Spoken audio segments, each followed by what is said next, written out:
Yang kelima adalah yang pokok adalah pengendalian adik-adik. Fungsi-fungsi manajemen lainnya yaitu pengendalian atau controlling. Pengendalian ini juga termasuk dalam fungsi manajemen yang tidak boleh terlewatkan. Pengendalian bertujuan untuk memantau proses berjalannya suatu kegiatan. Selain itu, fungsi ini juga berguna untuk memastikan semua kegiatan yang dilakukan oleh perusahaan dapat berjalan dengan baik.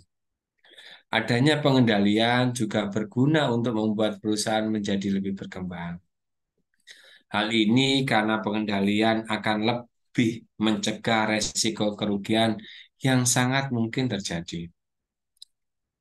Setiap tugas akan dipantau secara saksama untuk memastikan apakah sudah sesuai dengan standar atau tidak. Selain itu, dari pengendalian ini, jenengan bisa melihat bagaimana evaluasi ke depannya. Hal ini karena setiap kegiatan yang nantinya akan dilaksanakan akan selalu ada masalah dan hambatan yang harus dihadapi. Dari hasil pemantauan tersebut dapat kita analisis dan bagaimana cara pemecahan masalah yang terbaiknya. Tujuan dari perusahaan adalah memanfaatkan sumber daya manusia dan alam untuk memproduksi suatu barang atau jasa yang bermutu tinggi agar bisa menciptakan keuntungan sebanyak-banyaknya. Berarti profit oriented ya. Lini bisnis perusahaan adalah untuk menentukan struktur bisnis perusahaan seperti dalam hal kemitraan, kepemilikan, ataupun korporasi. Jenis-jenis perusahaan berdasarkan bentuk badan usaha, ada perusahaan perseorangan, persekutuan perdata, persekutuan firma. Perusahaan perseorangan jenis perusahaan yang modalnya dimiliki oleh satu orang pengusaha. Perusahaan perseorangan dijalankan oleh satu orang tersebut. Jika terdapat pekerja, maka statusnya hanya membantu pengusaha yang terikat dalam perjanjian kerja. Sedangkan persekutuan perdata atau Medscape, jenis perusahaan yang terdiri dari perjanjian antara dua orang atau lebih untuk mengikatkan diri dan memasukkan sesuatu untuk keuntungan bersama. Persekutuan perdata merupakan bentuk umum dari persekutuan firma dari perusahaan komanditer. Sedangkan persekutuan prima yaitu jenis perusahaan yang dibentuk dua orang atau lebih untuk menjalankan perusahaan di bawah satu nama yang sama. Perusahaan firma dibagi menjadi firma dagang, firma jasa, firma umum, dan firma terbatas. Ada yang berbentuk CV, persekutuan komanditer, yayasan, koperasi.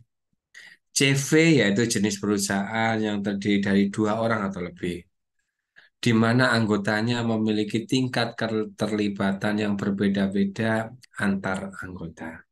Sedangkan yayasan jenis perusahaan yang bergerak di bidang sosial, kemanusiaan, dan keagamaan. Namun jika melihat pengertian perusahaan, menurut Undang-Undang Dokumen Perusahaan, yayasan ini tidak termasuk ke dalam perusahaan karena yayasan tidak bertujuan untuk mencari keuntungan. Jadi yayasan ini nirlaba ya. Yang berikutnya ada koperasi, jenis perusahaan yang didirikan dan dioperasikan oleh anggotanya sendiri, di mana seluruh anggotanya memiliki tanggung jawab yang sama dalam mengelola perusahaan. Dan terakhir adalah perusahaan negara, jenis perusahaan yang modalnya dimiliki oleh negara, baik sepenuhnya, sebagian besar maupun sebagian kecilnya. Jika jenengan mau buka usaha, suatu usaha itu harus memiliki izin usaha dari pemerintah, seperti surat izin usaha perdagangan atau SIUP ya, dan surat izin tempat usaha. Masyarakat semakin banyak membangun usaha seiring dengan semakin mudahnya mengurus izin usaha seperti menggunakan online single submission atau OSS ya.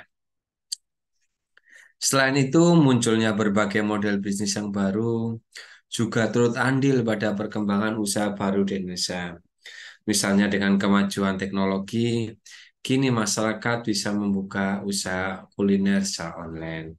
Oleh karenanya, pemerintah membuat aturan izin usaha untuk memberikan koridor yang jelas dalam membangun sebuah usaha. Hal ini juga untuk menciptakan lingkungan usaha yang kondusif dan teratur. Ada banyak macam izin usaha di Indonesia. Izin usaha yang paling umum adalah surat izin tempat usaha dan surat izin usaha perdagangan. Berikut beberapa jenis usaha di Indonesia. Pertama ada surat izin tempat usaha atau SITU, situ ya. Situ ini diurus untuk membuktikan tempat usaha yang digunakan sudah diperbolehkan untuk menjalankan bisnis. Biasanya surat ini diurus sebelum dimulainya kegiatan usaha. Tanpa dokumen perizinan seperti situ, perusahaan bisa dianggap ilegal dan kegiatan usaha bisa dihentikan secara paksa oleh pemerintah daerah. Tempat usaha yang berhasil mendapatkan situ artinya telah memenuhi syarat tata ruang, kelestarian lingkungan, dan diterima oleh masyarakat sekitar tempat usaha. Pihak berwenang yang berhak merilis surat izin tempat usaha ini adalah Pemda dan memiliki peraturan yang berbeda-beda di masing-masing daerah. Dua adalah SIUP, Surat Izin Usaha Perdagangan. SIUP ini diurus untuk menandakan bahwa pengusaha bisa melaksanakan kegiatan dagangnya. SIUP ini sama pentingnya dengan situ. Pasalnya, tanpa memiliki SIUP, surat izin usaha perdagangan, perusahaan bisa dianggap ilegal dan kegiatan usaha bisa dihentikan secara paksa oleh masing-masing daerah. Sama seperti halnya surat izin tempat usaha, surat izin usaha perdagangan juga dikeluarkan oleh Pemda setempat, di mana persyaratan dan prosedurnya berbeda-beda di setiap daerah. Yang ketiga adalah NPWP. NPWP menjadi salah satu izin usaha umum yang dimiliki oleh pengusaha di Indonesia yang wajib dimiliki ya. Sebab NPWP tidak hanya dimiliki oleh pengusaha tapi juga seluruh warga yang telah berpenghasilan sendiri karena wajibnya laporan maupun pembayaran pajak. Yang keempat adalah NRP atau nomor register perusahaan. NRP disebut juga tanda daftar perusahaan atau TDP, wajib diurus pelaku usaha untuk tempat usahanya. Hal ini karena menandakan usaha tersebut telah terdaftar dengan jelas dan resmi. 5. Nomor induk berusaha atau NIB. Jika suatu usaha sudah memiliki NIB, maka tidak diperlukan lagi mengurus SIUP dan NRP. NIB menjadi nomor identitas pelaku usaha untuk memudahkan proses perizinan. SKDP atau surat keterangan domisili yang keenam ini, surat izin usaha yang adalah surat izin usaha yang menandakan kejelasan tempat usaha yang dibangun. Surat izin usaha ini berisikan informasi terkait alamat resmi yang menerangkan tempat domisili yang sah dari suatu usaha. SKDP hanya bisa dikeluarkan oleh kelurahan setempat atau atas izin lurah. Jika usahanya berada di desa, maka kepala desalah yang akan memberikan SKDP ini. Ketujuh adalah analisis mengenai dampak lingkungan atau AMDAL. Izin usaha yang dikeluarkan untuk mengkaji dampak lingkungan dari suatu usaha. Namun izin usaha ini tidak digunakan untuk mengizinkan suatu usaha yang terdiri jika mempengaruhi lingkungan. Yang kedelapan adalah IMB. IMB digunakan untuk pengusaha yang ingin membangun tempat usahanya sendiri. Dengan memiliki IMB artinya bangunan atas suatu usaha tersebut sudah resmi terdaftar. Saat ini IMB sudah diganti, nggih. IMB sudah tidak ada. Sekarang diganti kalau tidak salah PBG. PBG yaitu merupakan pengganti dari IMB. Ini ada sejak tahun 2021. Apakah PBG juga sama dengan IMB? Ya, setiap orang yang ingin mendirikan suatu bangunan atau perusahaan yang akan mendirikan bangunan harus mengurus IMB atau PBG ini terlebih dahulu. PBG atau IMB ini dikeluarkan oleh Kepala Dinas Perizinan yang memiliki kewenangan untuk menerbitkan PBG sesuai dengan peraturan perundang-undangan. Apakah PBG atau IMB ini wajib? Ya, berdasarkan berdasarkan peraturan pemerintah nomor 16 tahun 2021, izin mendirikan bangunan atau PBG diperlukan dalam hal pelaku usaha yang bertindak sebagai pemilik bangunan gedung, berkeinginan membangun baru, mengubah, memperluas, mengurangi, ataupun merawat bangunan gedung. Apakah ada sanksinya? Bagi pemilik bangunan gedung dan atau pengguna gedung yang tidak memiliki persyaratan perizinan bangunan berupa PBG dapat dikenai sanksi administratif, denda hingga pidana penjara.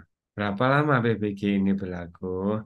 PBG ini atau IMB ini berlaku seumur hidup, seumur hidup bangunan yang bersangkutan.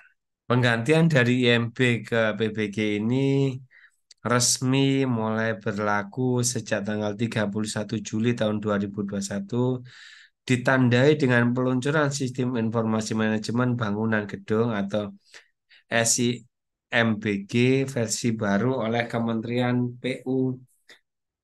PUPR, ya, Kementerian Pekerjaan Umum dan Perumahan Rakyat. Layanan berbasis web ini diluncurkan untuk memudahkan masyarakat memperoleh izin PBG sebagai pengganti dari IMB. PBG ini diatur di pasal 14 ayat 1 PBG pengganti IMB, ya, di Peraturan Pemerintah Nomor 36 Tahun 2005 tentang Peraturan Pelaksanaan Undang-Undang Nomor 28 Tahun 2022 tentang Bangunan Gedung. Dan IMB atau PBG ini memiliki fungsi memastikan pembangunan bangunan gedung berstatus legal, memastikan penyelenggaraan bangunan gedung tersebut memenuhi standar yang menjamin keselamatan, kenyamanan, kesehatan, dan kemudahan bagi penggunanya. Mendata keberadaan rencana bangunan gedung. Yang kesembilan adalah surat keputusan pengesahan badan hukum. Surat keputusan pengesahan badan hukum ini hanya diperlukan bagi PT, sedangkan selain PT tidak. Surat izin usaha ini untuk mengesahkan PT tersebut agar sah dari kacamata hukum Indonesia. Surat keputusan pengesahan badan hukum dikeluarkan oleh Kementerian Hukum dan HAM. 10 akta pendirian PT. Tidak hanya surat keputusan pengesahan badan hukum, akta pendirian PT juga wajib dimiliki oleh sebuah PT.